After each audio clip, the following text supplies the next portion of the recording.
Todo estaba perfectamente planeado. El aposento alto estaba preparado con una gran mesa, pan sin levadura y vino. Pero el ambiente estaba cargado de una tensión invisible. Antes de comenzar la cena, Jesús hizo algo que nadie esperaba. Se levantó de la mesa, se ciñó una toalla, tomó una vasija con agua y comenzó a lavar los pies de sus discípulos. Esto era impensable. Lavar los pies era el trabajo de un sirviente, no del maestro. Cuando llegó a Simón Pedro, éste exclamó: «Señor, tú me lavas los pies a mí». Juan 13:6. Jesús respondió: «Lo que yo hago, tú no lo comprendes ahora, pero lo entenderás después». Pedro, con su carácter impulsivo, dijo: «Jamás me lavarás los pies». Pero Jesús, con la autoridad y la ternura que lo caracterizaban, le dijo: «Si no te lavo, no tendrás parte conmigo». Ante eso, Pedro cambió su actitud de inmediato. «Señor, no solo los pies, sino también las manos y la cabeza». Este acto no fue solo una lección de humildad, fue una enseñanza sobre el verdadero liderazgo. Jesús mostró que el líder más grande es el que sirve a los demás. Después de lavarles los pies, les dijo: «Ejemplo os he dado para que como yo os he hecho, vosotros también hagáis». Juan 13:15. Mientras compartían el pan y el vino, Jesús interrumpió la tranquilidad de la cena con una declaración que cayó como un rayo entre los apóstoles: «De cierto os digo que uno de vosotros me va a entregar». Mateo 26:21. El ambiente cambió por completo. Los apóstoles, que momentos antes estaban celebrando, ahora se miraban unos a otros, incrédulos y nerviosos. «¿Seré yo, Señor?», preguntaron uno tras otro. La sospecha y el miedo se apoderaron de la habitación.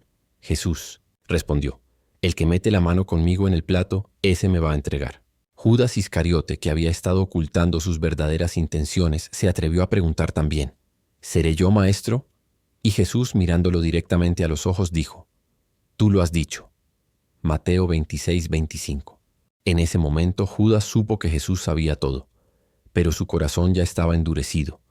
Poco después, Judas se levantó de la mesa y salió a la noche para consumar su traición. El Evangelio de Juan describe ese momento con una frase poderosa: «Y era de noche». Juan 13:30. No solo era de noche en Jerusalén, era de noche en el corazón de Judas. Después de la salida de Judas, Jesús tomó el pan, lo partió y lo dio a sus discípulos diciendo: «Tomad, comed, esto es mi cuerpo». Mateo 26:26. Luego tomó la copa de vino y dijo: «Bebed de ella todos, porque esto es mi sangre del nuevo pacto, que por muchos es derramada para remisión de los pecados». Mateo 26:27-28.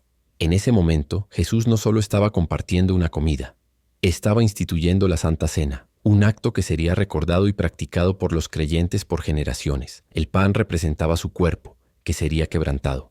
El vino, su sangre, que sería derramada, era el anuncio de su sacrificio, el precio que pagaría por la redención de la humanidad. Mientras la cena continuaba, Jesús hizo otra declaración impactante: «Todos vosotros os escandalizaréis de mí esta noche».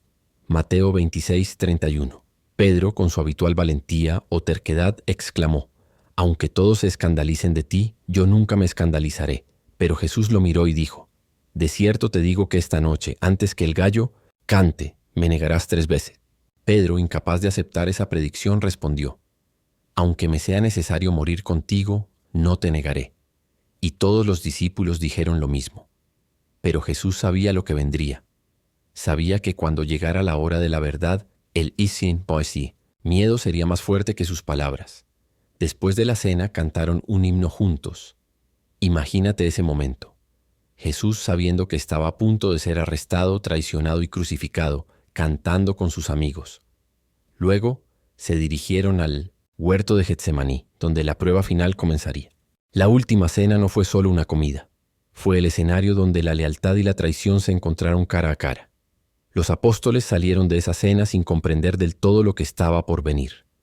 Pero en sus corazones las palabras y los actos de Jesús habían dejado una marca imborrable. El maestro que lavó sus pies estaba a punto de dar su vida por ellos, y aunque esa noche sería oscura, la luz de lo que Jesús hizo en esa mesa iluminaría el mundo para siempre. La última cena había terminado, y con ella la última noche de normalidad para los apóstoles. En cuestión de horas, todo lo que conocían, todo en lo que creían, se vendría abajo. El hombre al que habían seguido durante 3 años, el maestro que les había enseñado, sanado y prometido un reino, sería arrestado, juzgado y crucificado. La cruz no solo quebró el cuerpo de Jesús, también destrozó la fe de sus discípulos.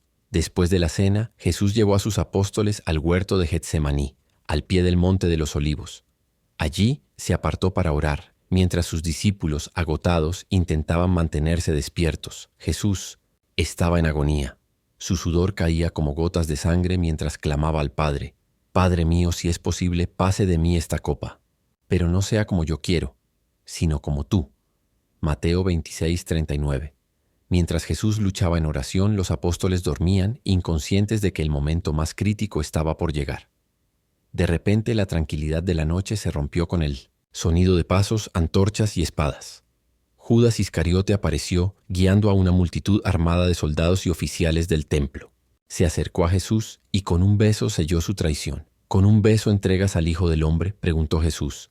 Lucas 22:48. En ese momento el pánico se apoderó de los discípulos.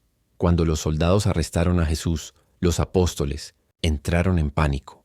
Pedro, que minutos antes había prometido morir por Jesús, sacó una espada y cortó la oreja de un sirviente del sumo sacerdote. Pero Jesús lo detuvo, sanó al hombre herido y dijo: «Vuelve tu espada a su lugar, porque todos los que tomen espada a espada perecerán». Mateo 26:52. Estas palabras no fueron lo que los discípulos esperaban. Ellos creían que Jesús pelearía, que usaría su poder para derrotar a sus enemigos, pero Jesús se entregó sin resistencia, y entonces los discípulos huyeron. Entonces todos los discípulos, dejándole, huyeron. Mateo 26:56. El miedo venció a la fe. Mientras Jesús era llevado al palacio del sumo sacerdote, Pedro y Juan lo siguieron a la distancia. Pedro, el valiente, el que había caminado sobre el agua, se mezcló con la multitud, tratando de pasar desapercibido, pero pronto alguien lo reconoció. «Tú también estabas con Jesús el Galileo». Pedro negó con firmeza: «No sé de qué hablas».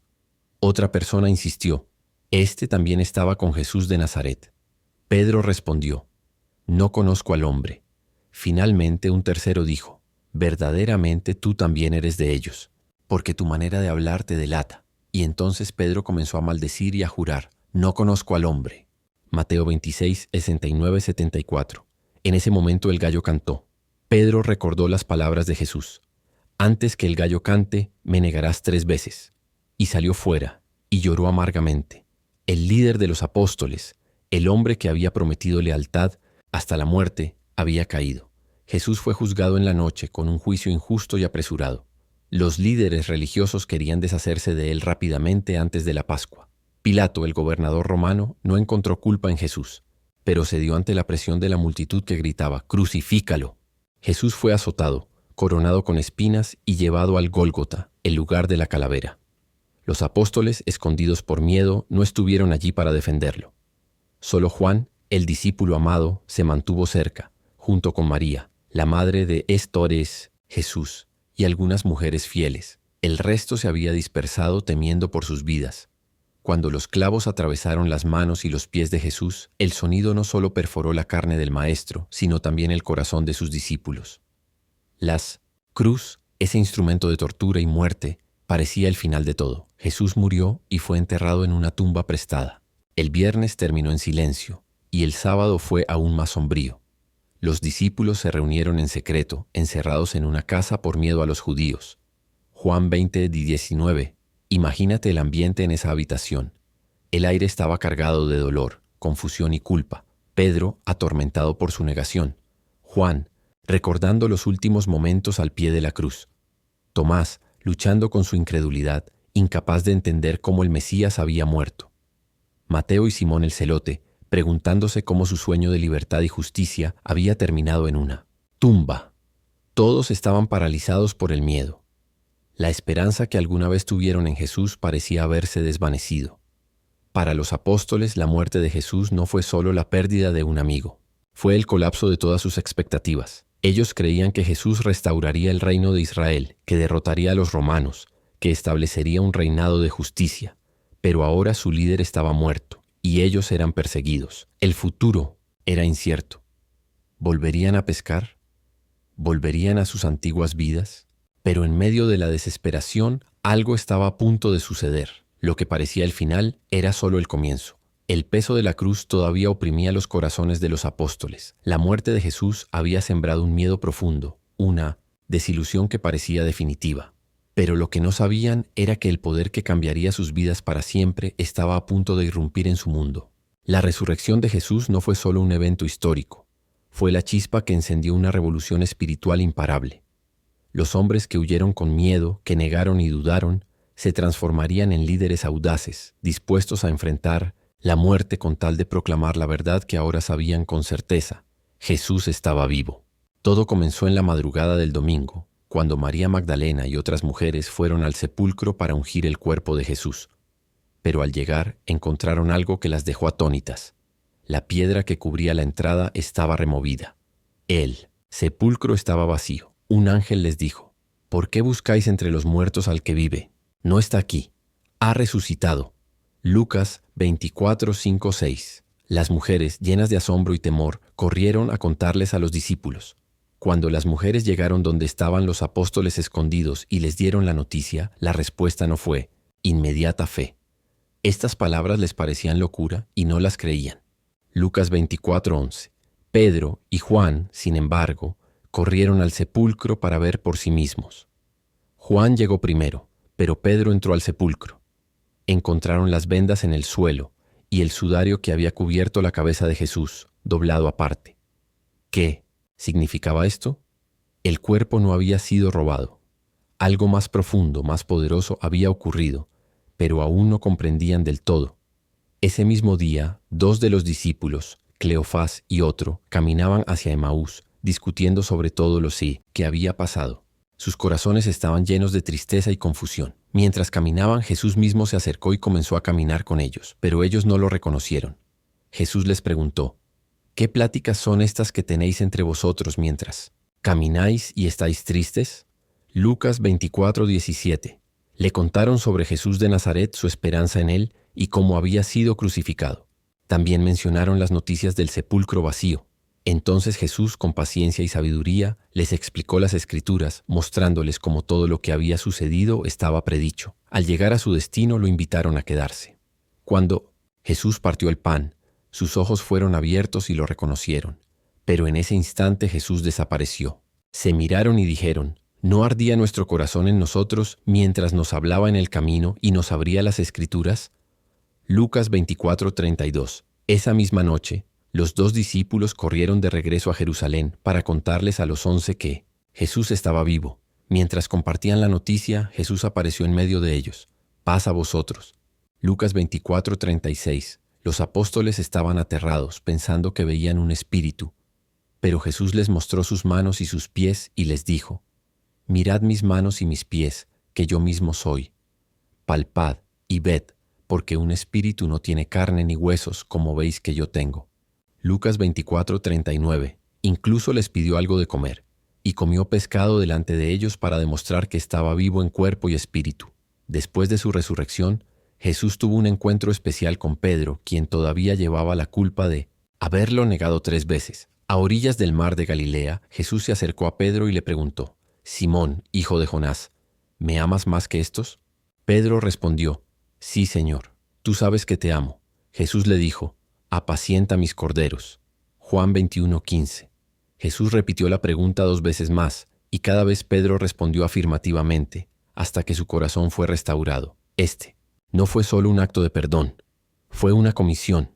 Jesús estaba preparando a Pedro para liderar a la iglesia naciente. Uno de los apóstoles, Tomás, no estaba presente cuando Jesús se apareció a los demás. Cuando le contaron que Jesús había resucitado, él respondió con escepticismo: Si no veo en sus manos la señal de los clavos y meto mi dedo en el lugar de los clavos y pongo mi mano en su costado, no creeré. Juan 20, 25. 8 días. Después Jesús apareció de nuevo, y esta vez Tomás estaba allí. Jesús se acercó y le dijo: Pon aquí tu dedo y mira mis manos, y acerca tu mano y métela en mi costado, y no seas incrédulo sino creyente. Juan 20, 27. Tomás, abrumado, cayó de rodillas y exclamó: Señor mío y Dios mío. Juan 20, 28. Jesús le respondió: Porque me has visto, Tomás, creíste. Bienaventurados los que no vieron y creyeron. Juan 20, 29. La duda de Tomás fue transformada en una fe inquebrantable. La tradición dice que Tomás llevó el Evangelio hasta la India, donde murió como mártir. Después de varias apariciones, Jesús llevó a sus discípulos a un monte en Galilea y les dio su última instrucción: Id y haced discípulos a todas las naciones, bautizándolos en el nombre del Padre y del Hijo y del Espíritu Santo, enseñándoles que guarden todas las cosas que os he mandado. Mateo 28, 19-20. Este fue el momento en que los apóstoles pasaron de ser discípulos a ser enviados. Ya no eran solo seguidores, ahora eran líderes, mensajeros del Evangelio. Jesús les prometió: y he aquí, yo estoy con vosotros todos los días hasta el fin del mundo. Mateo 28, 20.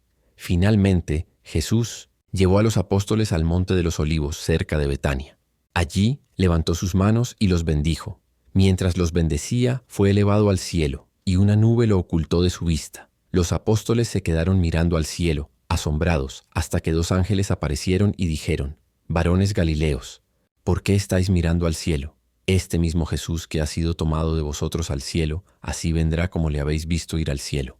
Hechos 1:11. La resurrección lo cambió todo. Pedro, que había negado a Jesús, predicaría ante multitudes, llevando a miles a la fe. Tomás, que había dudado, viajaría hasta los confines del mundo conocido para proclamar el Evangelio. Juan, que había sido un hijo del trueno, se convertiría en el apóstol del amor, escribiendo palabras que tocarían corazones durante generaciones. Estos hombres temerosos se transformaron en gigantes de la fe. El poder de la resurrección no solo trajo vida a Jesús, trajo vida a sus seguidores, y ese poder aún está disponible hoy. La resurrección de Jesús no solo cambió la vida de los apóstoles, les dio un propósito eterno. Aquellos hombres comunes, llenos de miedo y dudas, se convirtieron en los fundadores de la iglesia cristiana, llevando el mensaje de salvación hasta los rincones más lejanos del mundo conocido. Pedro, el líder, impulsivo que había negado a Jesús 3 veces, se convirtió en el pilar de la iglesia primitiva. Después de recibir el Espíritu Santo en Pentecostés, Pedro predicó con una valentía impresionante. Su primer sermón llevó a 3,000 personas a la fe en un solo día. Hechos 2:41. Pedro realizó milagros, sanó a los enfermos y confrontó a las autoridades religiosas sin temor. Fue arrestado varias veces, pero nunca dejó de predicar. Según la tradición, Pedro fue crucificado en Roma bajo el emperador Nerón. Pidió ser crucificado cabeza abajo porque no se consideraba digno de morir como su maestro. Juan, el hermano de Santiago y el hijo del trueno, se convirtió en el apóstol del amor. Fue el único apóstol que estuvo presente en la crucifixión, y Jesús le encomendó el cuidado de su madre, María. Juan escribió el Evangelio de Juan, 3 epístolas, 1, 2 y 3 de Juan, y el Apocalipsis. Sus escritos se enfocan en el amor de Dios y la divinidad de Cristo. A diferencia de los otros apóstoles, Juan no murió como mártir. Fue arrestado y exiliado a la isla de Patmos, donde recibió la visión del Apocalipsis. Santiago, hermano de Juan, fue uno de los 3 apóstoles más cercanos a Jesús. Estuvo presente en momentos clave como la transfiguración y la agonía, en Getsemaní. Fue el primer apóstol en ser martirizado. El rey Herodes Agripa lo mandó ejecutar con la espada alrededor del año 44 después de Cristo. Hechos 12:2. Andrés, hermano de Pedro, es conocido por su papel en presentar a otros a Jesús. Fue quien llevó a Pedro a conocer al Maestro, Juan 1:40-42. Después de la resurrección, Andrés predicó en Grecia, Asia Menor y posiblemente en Escitia, actual Ucrania. Según la tradición, Andrés fue crucificado en una cruz en forma de 1900 en Patras, Grecia. Mientras moría, seguía predicando el Evangelio a quienes lo rodeaban. Felipe fue uno de los primeros en seguir a Jesús, y como Andrés, trajo a otros a conocer al Mesías.